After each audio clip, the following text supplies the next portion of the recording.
Hello, champions. You're tuned into Hell Turn Inside, where WWE passion never stops. Subscribe now and let's powerbomb through the latest updates. The tension backstage was unlike anything WWE fans had felt in years. Cameras weren't rolling, yet whispers spread like wildfire. Roman Reigns, the tribal chief himself, had arrived unannounced at SmackDown. But this wasn't about a dramatic return or a surprise segment. This was personal. This was family. Because just moments before Jey Uso's highly anticipated match against CM Punk at WWE Saturday Night Main Event, Roman and Jey came face-to-face for the first time in months. What followed could reshape the entire legacy of the Anoa'i bloodline forever. The unexpected reunion. The blue brand was buzzing. Jey Uso was set to face CM Punk in a dream match that few believed would ever happen, a clash that could define Jey's solo career. Backstage, Jey was warming up, his trademark confidence radiating through the locker room. Then, the energy shifted. The hallway fell silent. Out of the shadows stepped Roman Reigns. No entourage, no Paul Heyman. No Solo Sikoa, just Roman, calm, collected, and commanding the same aura that once ruled WWE. Jey froze for a moment, visibly surprised. "You really here?" he asked softly. Roman nodded. For the first time in months, the two cousins stood face to face. No hostility, no power games, just mutual respect, and something deeper. Unfinished business. Roman's words of wisdom. Roman broke the silence first. "I heard you got CM Punk tonight. The best in the world, huh? That's no small thing. Use." His voice carried pride, but also that unmistakable tone of mentorship. He stepped closer, lowering his voice. "Listen, CM Punk plays mind games. He'll try to make you doubt yourself, but remember who you are. You're not just Jey Uso. Your main event, Jey Uso. You earned that name because you stood up to me and survived it. You're built different, Use. Don't let him pull you into his world. Make him fight in yours." Jey nodded, his usual fiery attitude replaced by quiet respect. Roman continued, his words cutting through the silence. "When I stepped away, I didn't leave because I was done. I left because I knew the bloodline had to evolve. You, Jimmy, Solo, you all needed to find your own power. But you—" Roman pointed to Jey's chest, his tone softening. "You're the one who carries the spirit of this family."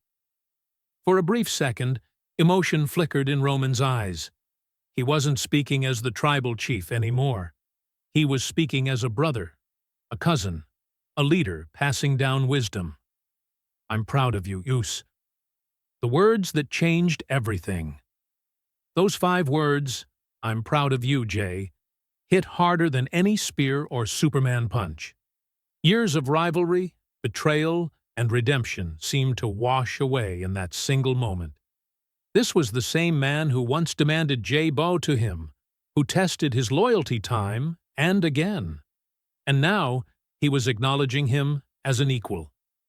Jey's voice cracked slightly as he replied, "You don't know how much that means." Roman smiled faintly. "I do. Because I've been where you are. I fought for this family, for this name. Now it's your turn to carry it." The Ula Fala moment. Then came the moment no one expected. Roman reached into his duffel bag and pulled out something instantly recognizable. The Ula Fala, the sacred red Samoan necklace, symbolizing leadership and heritage. The same one Roman wore when he declared himself tribal chief. The air turned heavy as he looked at the necklace, then at Jey. This isn't about titles anymore. It's not about who's at the head of the table. This is about what comes next. Roman stepped forward and gently placed the Ula Fala around Jey's neck. The gesture was powerful, symbolic of passing honor, legacy, and trust. Now you have to take our family legacy forward, Roman said quietly. The locker room fell silent. Those watching, superstars and crew alike, knew something massive had just shifted in WWE's landscape. What it really meant. In Samoan culture, the Ula Fala represents honor, authority, and respect. It's worn by chiefs and elders during sacred ceremonies. For Roman to pass it to Jey wasn't just symbolic, it was monumental. It meant Roman saw Jey not just as a cousin, but as a leader worthy of representing their family.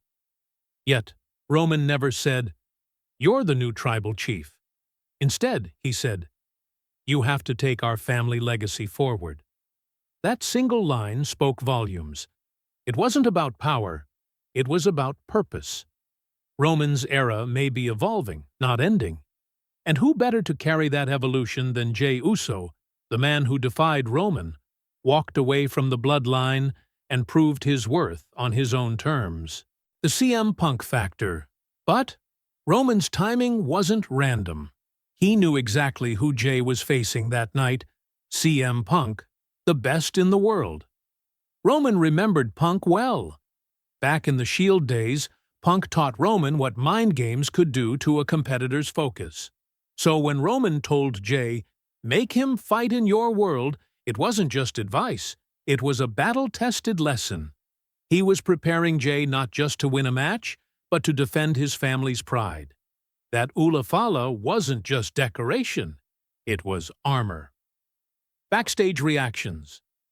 After Roman walked away, a few familiar faces emerged from the shadows. Solo Sikoa, Jimmy Uso, and Paul Heyman. Solo's expression was unreadable. Was he jealous? Inspired? Remember, Solo had once been groomed as Roman's successor. Seeing the Ula Fala on Jey's neck could ignite a new rivalry, or perhaps awaken something deeper within him. Paul Heyman, meanwhile, looked conflicted. The wise man had been loyal to Roman for years, but if Roman was truly stepping back, where would his loyalty lie? With Jey, the new torchbearer, or with the power structure he helped build? An emotional undertone. Roman and Jey's relationship has always been layered with pain, pride, and love. They've fought, bled, and cried for each other under the weight of family expectations. So when Roman said, "I'm proud of you," it wasn't just closure. It was forgiveness. It was acknowledgement that Jey had grown into his own man, ready to represent the Anoa'i name. For the first time, it felt like Roman truly trusted Jey, not just as family, but as a man capable of carrying the bloodline forward. What comes next? Fans are already buzzing with theories. Could this moment lead to something bigger? Perhaps a tribal summit where Roman, Jey, Jimmy, and Solo decide the bloodline's future? Some believe Roman's words hint at his final WWE chapter, where Jey becomes the heir to the tribal chief legacy, not through dominance, but through respect. Others imagine a future clash between Jey and Solo, with the Ula Fala symbolizing the ultimate prize, the right to lead. The final words. As Roman turned to leave, he looked back one last time. "Remember who you are, Hus. Whatever happens tonight, win or lose, the family stands with you." No music, no crowd, just silence and meaning. Jey adjusted the Ula Fala around his neck. The look in his eyes said it all. This wasn't just about CM Punk anymore. It was about legacy. It was about carrying the spirit of the bloodline into a new era. Roman Reigns may no longer be the active tribal chief, but his influence runs deep. And with Jey Uso now wearing the sacred symbol of leadership, the next chapter of the bloodline has officially begun. But the question remains, did Roman truly pass the torch? Or is this his way of testing Jey's readiness to lead? Either way, one thing is certain. The bloodline saga is far from over. Legacy, loyalty, leadership. The story continues.